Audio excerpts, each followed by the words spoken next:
میں کوئی مقرر نہیں ہوں کہ میں آپ کے سامنے اپنی خطابت کا جوہر دکھاؤں.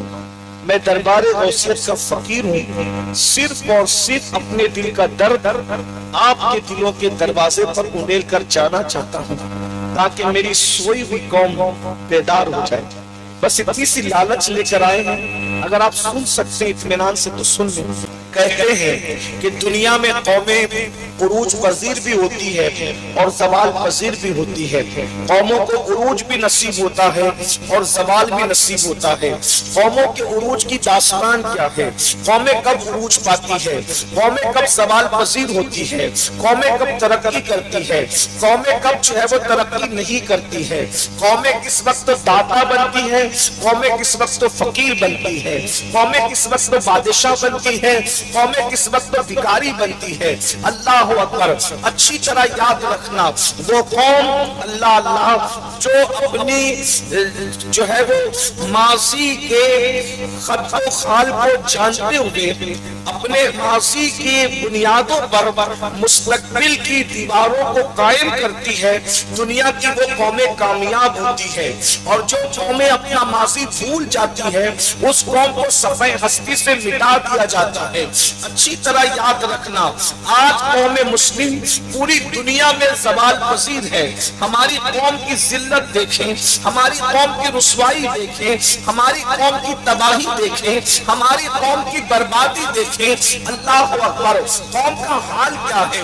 یہ وہ قوم ہے، یہ وہ قوم ہے جو دنیا میں امامت کے لیے آئی تھی. یہ وہ قوم ہے جو دنیا میں قیادت کے لیے آئی تھی. یہ وہ قوم ہے جو دنیا میں سیادت کے لیے آئی تھی. اللہ اکبر. پوری دنیا کے اندر اللہ اللہ 1000 سال سے زائد پوری دنیا کے اندر قوم مسلم نے حکمرانی کی ہے، قوم مسلم نے حکومت کی ہے. اللہ اکبر. خلیفہ ہارون رشید نے بلکہ بادشاہ ہارون رشید نے اپنے دور میں بادل کو آسمان پر دیکھ کر کہا تھا، اے بادل تو جا، جہاں کہیں برسے گا تو میری ہی سلطنت میں برسے گا، میری ہی حکومت میں برسے گا. مشرق سے لے کر مغرب تک مسلمانوں کی حکومتیں تھی. خود اسی ہندوستان کی سرزمین پر 7 صدیوں سے زیادہ مسلمانوں نے حکومت کی ہے. اللہ اکبر. آخر کیا بات ہے؟ ہم کب تک حکمراں تھے؟ اللہ اللہ. ہم کب تک تاجدار تھے؟ ہم کب تک داتا تھے؟ ایک وقت وہ تھا بغداد پر مسلمانوں کی حکومت، ہندوستان میں مسلمانوں کی حکومت.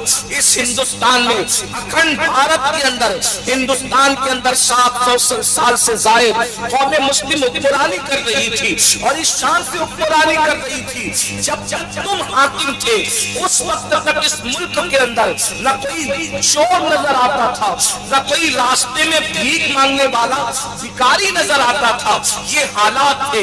مگر آج کوئی قوم جس نے دنیا کو دولت دی، جس نے دنیا کو شعور دیا، جس نے دنیا کو انداز زندگی دیا، جس نے دنیا کو نظام زندگی دیا، جس نے دنیا کو تابندگی دیا، جس نے دنیا کو سوچنے سمجھنے کی صلاحیت عطا کی، آج اس قوم کا حال یہ ہو چکا ہے کہ اس قوم کی بیٹیاں اللہ اکبر سکھ نلوں پر برقع پہن کر کے بھیک مانگ رہی ہے. ایک دور وہ تھا اللہ اکبر کہ مسلمانوں کا حال یہ تھا انگریزوں کی آمد سے پہلے 1857 سے پہلے اللہ اکبر کہ ایک مسلم کلکتہ کے تاجر کے پاس اتنی دولت ہوا کرتی تھی کہ اتنی دولت برطانیہ کے شاہی خزانے میں نہیں ہوا کرتی تھی. مسلمانوں کے عروج کا یہ عالم تھا، مسلمانوں کی ترقی کا یہ عالم تھا. ذرا غور تو کریں کہاں ایک دور وہ گزرا ہے. اللہ اگر آپ کوئی فکری اور علمی گفتگو سننا چاہتے ہیں تھوڑا سا سنجیدگی کا ماحول بنا لیں، اور اگر آپ بھیڑ اکٹھا کرنے آئے ہیں تو بھیڑ ہو چکی، پروگرام ختم. شور شرابے میں مشاعرے تو ہوتے ہیں لیکن کوئی فکری اور علمی گفتگو نہیں ہو سکتی. اس لیے میری گزارش ہے تھوڑی دیر، اگر آپ 10 منٹ کہیں تو میں 10 منٹ ہی میں تقریر ختم کر دوں گا، لیکن 10 منٹ سن لو مگر توجہ سے سن لو. آپ ہمیشہ مقرر کو بلاتے ہیں، آج آپ نے مقرر کو نہیں بلکہ غوثیت ماب کی چوکھٹ کے فقیر کو بلایا ہے. میں کوئی مقرر نہیں ہوں کہ میں آپ کے سامنے اپنی خطابت کا جوہر دکھاؤں. میں دربار غوثیت کا فقیر ہوں. صرف اور صرف اپنے دل کا درد آپ کے دلوں کے دروازے پر انڈیل کر جانا چاہتا ہوں تاکہ میری سوئی ہوئی قوم بیدار ہو جائے. بس اتنی سی لالچ لے کر آئے ہیں. اگر آپ سن سکتے ہیں اطمینان سے تو سن لیں.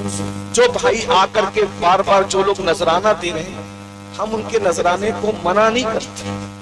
گھمنڈ کی وجہ سے جو تحفہ لینے سے انکار کرے روایتوں میں